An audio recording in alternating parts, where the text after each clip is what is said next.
সালার জাদুতে প্রথম লীগ জয় ট্রাবজনস্পোরের। ইস্তাম্বুল বাশকশেহিরের বিপক্ষে ২-১ গোলের জয়ে দলের ২ গোলই করেছেন মিশরীয় তারকা।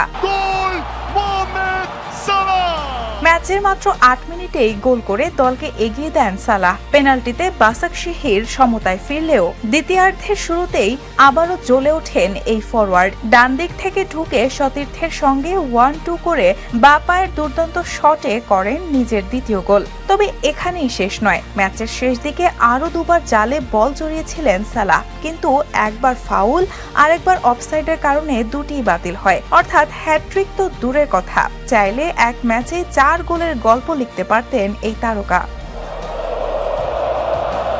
লিভারপুল ছেড়ে তুরস্কের ক্লাবটিতে যোগ দেওয়ার পর এটাই ছিল সালার প্রথম লিগ স্টার্ট। আর শুরুতেই জোড়া গোল করে বুঝিয়ে দিলেন নতুন ঠিকানা হলেও গোলের নেশাটা একটুও বদলায়নি। Raihana Moon, the news.